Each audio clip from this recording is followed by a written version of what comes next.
Shock cardiogénico. Vamos a definir el shock cardiogénico como la hipoperfusión tisular severa en el corazón, el cual no tiene la capacidad de mantener un gasto cardíaco adecuado, lo que genera un descontrol de todas las actividades metabólicas tisulares que tiene el corazón y la correlación que tiene con el cuerpo. Debido a esta baja perfusión, vamos a encontrar niveles bajos de O2 y nutrientes en diferentes órganos del cuerpo, como lo son pulmonares, el mismo corazón, los vasos sanguíneos, el sistema nervioso y parte hepática y renal. Este shock es la mayor causa del infarto del miocardio. Tiene unas características fundamentales para determinar que para nosotros es clave para el diagnóstico, que son que tiene una marcada disfunción sistólica y diastólica, una caída de la relación volumen-latido, una taquicardia, una presión de llenado ventricular y presión de llenado pulmonar elevada, entre otras características que luego iremos hablando más a detalle adelante. En la orientación fisiopatológica vamos a encontrar una disminución del BM, la ventilación minuto, como hipoperfusión tisular, dado por una falla del músculo cardíaco o trastorno del ritmo cardíaco. Esto conllevará un desenlace fisiopatológico muy fuerte. Habrá una aceleración en la función del corazón y como resultado tendremos un aumento de la demanda en el miocardio, que se acorte la diástole, mala perfusión coronaria y mostrando un descontrol en el equilibrio oferta-demanda muy marcado en correlación en el ciclo cardíaco. Tenemos diferentes causas en el shock cardiogénico. Esto dependiendo histológicamente si efectuó un daño directo al miocardio o si hubo una inhibición del MX de contracción. Como daño directo podemos encontrar varios motivos. Tenemos traumas cardíacos, miopatías y hasta miocarditis, mientras que en la inhibición de la contracción tenemos problemas farmacológicos, relación a los antihistamínicos, antidepresivos, triciclos y antiarrítmicos y anestésicos locales. Cuando a nosotros se nos presenta un infarto en el miocardio, debido a este shock cardiogénico, vamos a encontrar dos disfunciones que son marcaditas, la sistólica y la diastólica. Para ello vamos a encontrar que en la diastólica habrá menor distensibilidad, una congestión pulmonar, se aumentará la presión telediastólica, todo esto desencadenará una hipoxemia y bajará la perfusión coronaria y claramente también la sistémica por condescendiente, mientras que en la diastólica se bajará la contractibilidad, el volumen y gasto cardíaco disminuirá, habrá hipotensión y llevará al mismo resultado que la diástole, es decir, una baja perfusión coronaria y también sistémica, provocando un desencadenante que va a ser la acidosis metabólica y también la isquemia miocárdica. Para finalizar, en el ámbito clínico queremos mostrar ciertos parámetros que son los rasgos clínicos que nos ayudarán con la patología, los cuales son palidez y frialdad, taquipnea, esto debido por sopesar la acidosis, una cianosis, debido a la hipoxemia, una alteración del estado mental, una sudoración y lo que se conoce como piel moteada por atrapamiento de sangre en las vénulas. Muchas gracias. Bueno, vamos a hablar ahora del shock hipovolémico, el cual lo vamos a definir, vamos a hablar sobre la fisiopatología, vamos a clasificarlo y finalmente vamos a hablar de la histología. Entonces, ¿qué es el shock hipovolémico? El shock hipovolémico es un síndrome de etiología multifactorial, pero que tiene en común la reducción del volumen sanguíneo. Cabe resaltar que está desencadenado por una inadecuada perfusión aguda sistemática debido a un desequilibrio entre oferta y demanda de oxígeno a los tejidos por aporte inadecuado o mala utilización a escala celular, que lo que va a hacer es llevarlo a una hipoxia tisular y a una disfunción de órganos vitales determinado por una reducción del volumen sanguíneo circulante.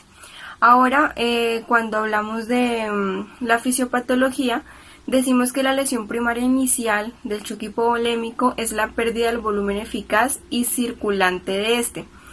Ahora, es necesario resaltar que es un proceso cíclico que una vez desencadenado va a generar secuencia de fenómenos, el cual uno depende del otro, es decir, uno afecta al otro.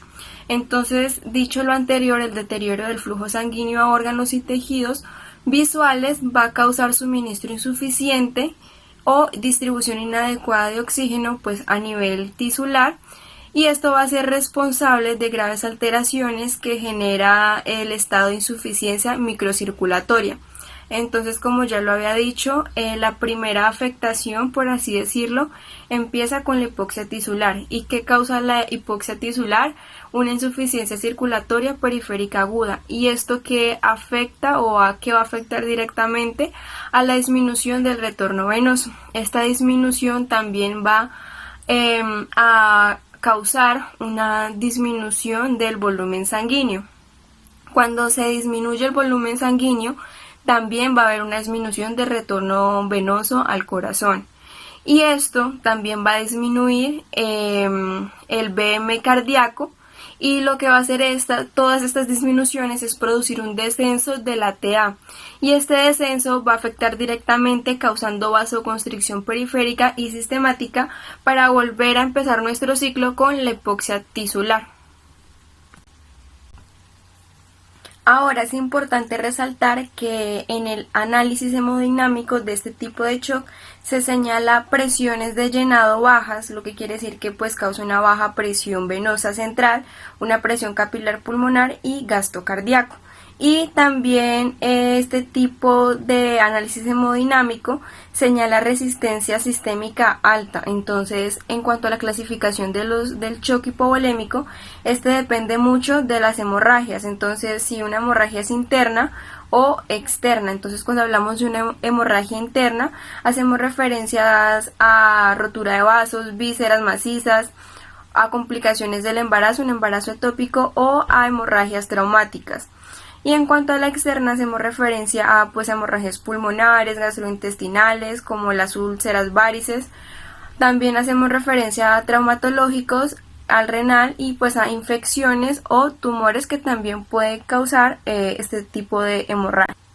También es importante hablar que en ciertos escenarios las heridas de arma de fuego, arma blanca y accidentes de tránsito ocupan uno de los primeros lugares como causa de hemorragia. También debemos tener en cuenta que la pérdida de sangre constituye la causa principal del shock hipovolémico, y a este se le denomina shock hemorrágico. Es la causa más frecuente del shock de los politraumatizados. Ahora, ¿cómo hacemos para diferenciar un shock hipovolémico? Entonces, en cuanto a las venas del cuello, si las observamos colapsadas, podemos ir sospechando de un shock hipovolémico. Cuando la precarga, es decir, PC, P y PVC, está baja, también podemos sospechar de un shock hipovolémico. También podemos sospechar cuando la temperatura de la piel se encuentre fría, cuando el color de la piel esté pálida, cuando la resistencia vascular sistémica se encuentre alta, al igual que la frecuencia cardíaca, pero el débito cardíaco debe estar disminuido, y en cuanto al estado mental, el paciente debe encontrarse un poco ansioso, y pues finalmente la diuresis debe estar disminuida. Con estas 10 cosas ya podemos ir como clasificando a un paciente con shock hipovolémico. Ahora vamos a hablar de la histología. Bueno, y finalmente en esta placa histológica podemos observar alteraciones histológicas producidas por la migración de Spirocerca lupi, como pues se ve en la figura A. Y también se observa una lesión endotelial de la aorta con pérdida de continuidad, que son estas flechas negras.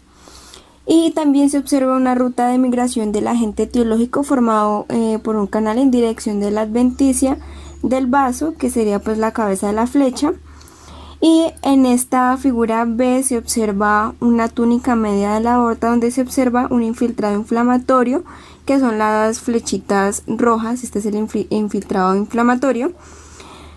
Y también se puede ver una desorganización de las fibras elásticas. Entonces muchas veces así es como se vería una placa histológica de un shock hipovolémico. Bueno, y ahora hablando del shock neurogénico, también vamos a comenzar con una pequeña definición de este. El shock neurogénico se produce ante una repentina pérdida del tono autonómico debido a la lesión de la médula espinal.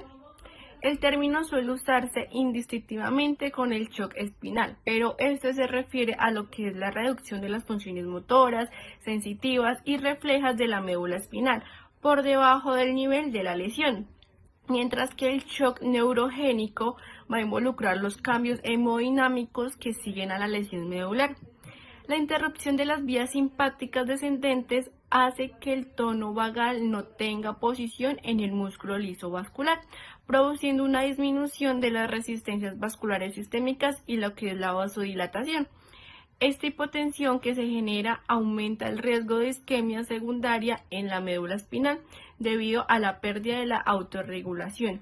Bueno, y en cuanto a la fisiopatogenia de este shock, encontramos que durante los primeros 3 a 4 minutos que siguen en la lesión de la médula espinal se observa una estimulación masiva simpática y una actividad que va a refleja la parte parasimpática mediada por receptores alfa, secundaria a la liberación masiva de noradrenalina desde la glándula suprarrenal. Bueno, esto se produce una injuria primaria al miocardio. El paciente presenta una bradicardia o taquiarritmia e hipertensión grave. Posteriormente se va a producir un descenso de la actividad simpática por la interrupción de los cordones simpáticos descendentes. Disminuye el gasto cardíaco y la resistencia vascular periférica. El paciente va a presentar una bradicardia, hipotensión e hipotermia. El shock neurogénico se va a producir cuando el nivel de la lesión se encuentra por encima de la T6, ya que los impulsos simpáticos cardíacos se originan a nivel de la T1 y la T4. Es causado por la ausencia de la actividad simpática y la pérdida de control supraespinal en presencia de tono vagal intacto a través del nervio vago. Se puede presentar en el momento de la injuria y hasta varias semanas después de la presentación. Hablando un poco del shock anafiláctico, vamos a dar una pequeña definición sobre esta. La Academia Europea de Alergia e Inmunología Clínica define lo que es la anafilaxia como una reacción de hipersensibilidad generalizada o sistémica grave y que generalmente amenaza la vida. Conceptualmente es una reacción alérgica grave de instauración rápida y potencialmente mortal. Clínicamente se va a caracterizar por unos signos y síntomas sugestivos de una liberación generalizada de mediadores de mastocitos y basófilos, tanto en la piel como en los otros órganos. Bueno, y en cuanto a la etiología y a la fisiopatogenia, vamos a encontrar que las causas más frecuentes de la anafilaxia son los alimentos, los fármacos, las picaduras de insecto y lo que son menos frecuentes, los factores físicos, el látex e idiopática. Además de esto, siendo los alimentos los gatillos más comunes en la infancia, como lo son la leche, los huevos, los frutos secos, los pescados y los mariscos. Y los fármacos en los adultos. Bueno, van a existir 3 mecanismos de producción de anafilaxia, entre ellos es la mediada por la inmunoglobulina E. Esta reacción de hipersensibilidad tipo 1 mediada por inmunoglobulina E específica va a desencadenar por alergenos como lo son alimentos, medicamentos, plasma, látex, veneno de insectos. Otra de estas es la no mediada por la inmunoglobulina E. Esta va a ser por activación directa de los mastocitos y los basófilos, analgésicos opioides, los medios de contraste, los expansores plasmáticos, los relajantes musculares, la vancomicina y ciertos quimioterápicos. Bueno, esto aparte, la activación del complemento como lo son las transfusiones sanguíneas, las membranas de diálisis, inhibidores de la enzima convertidora, la inmunoglobulina A, la protamina y la alteración del metabolismo del ácido araquidónico van a ser antiinflamatorios no esteroides, como lo son los AINES. Bueno, otro mecanismo va a ser el mecanismo desconocido. Este mecanismo de la anafilaxia idiopática va a ser inducida por el ejercicio de los mastocitos sistémica cíclica menstrual. Bueno, independientemente del mecanismo, se van a liberar lo que son mediadores preformados de mastocitos de basófilos, como lo son la histamina, la triptasa, las quininas, el factor de activación de plaquetas y se activa el metabolismo del ácido araquidónico, la prostaglandina, tromboxanos, bladicinas y leucotrienos.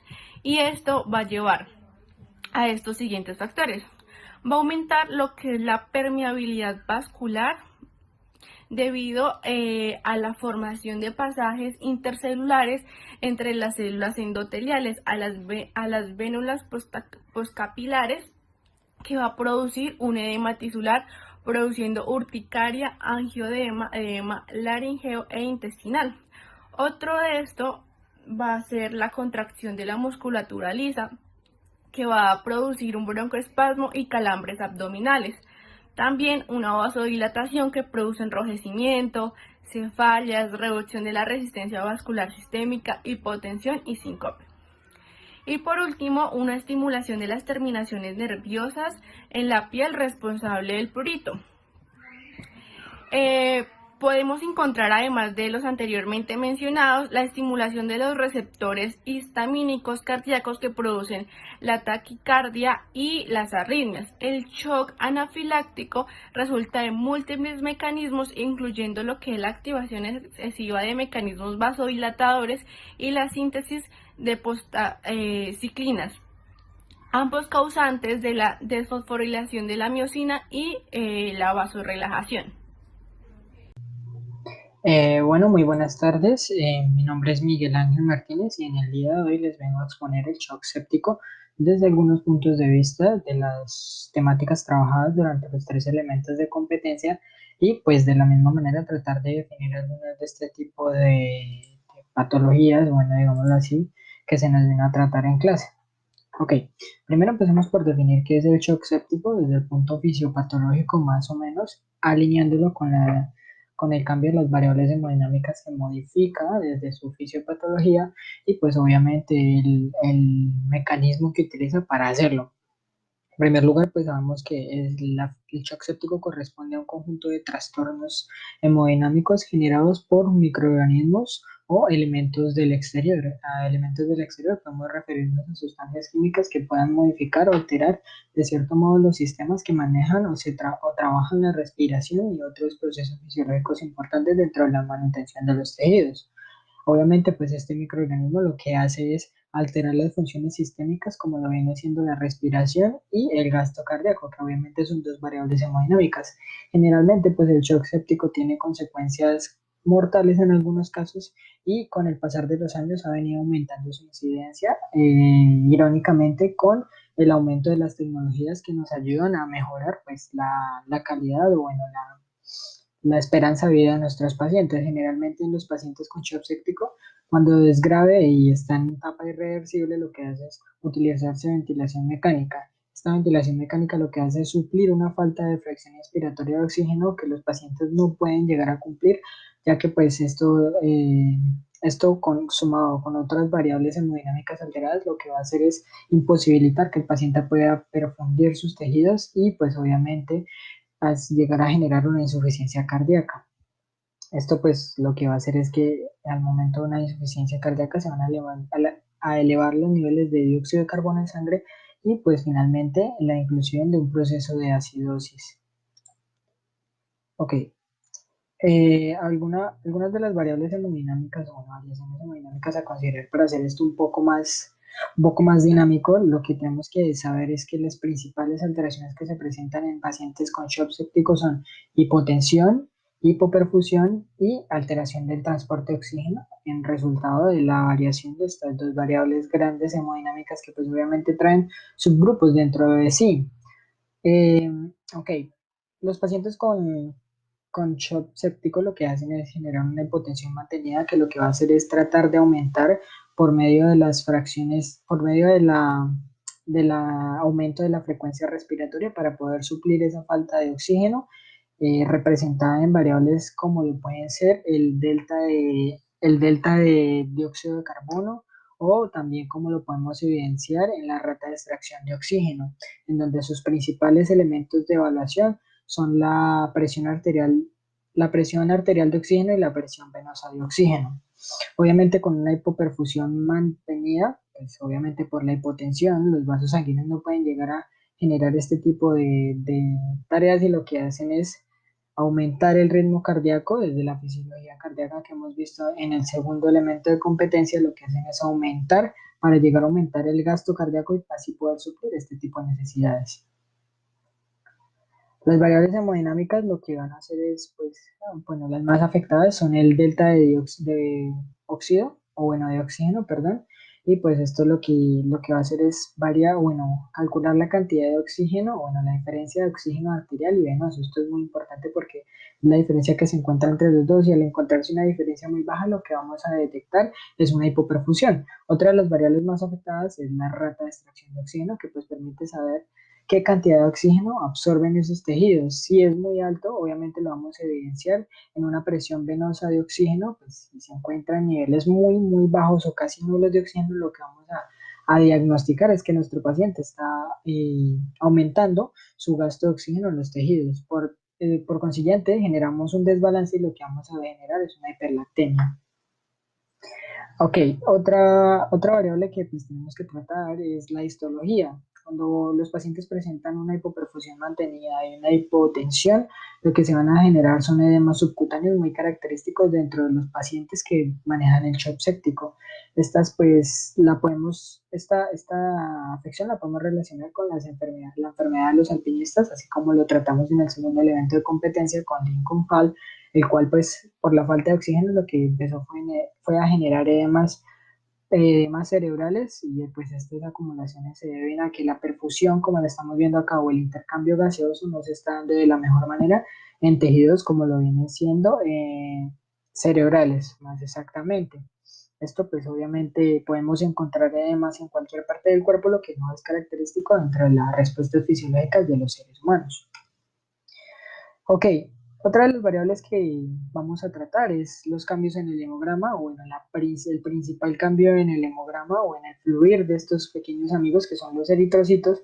Estos eritrocitos pues se encargan de desplazar o bueno, alimentar los tejidos por medio del intercambio. Si el eritrocito no tiene una forma como debe ser, lo que va a generar es que su funcionalidad por medio de la hemoglobina no va a ser la correcta, ya que no va a oxigenar de buena manera los tejidos.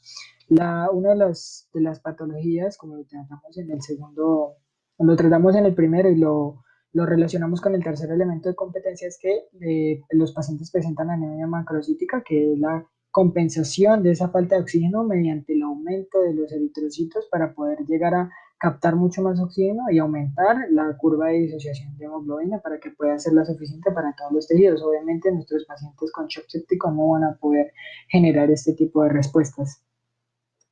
Muchas gracias.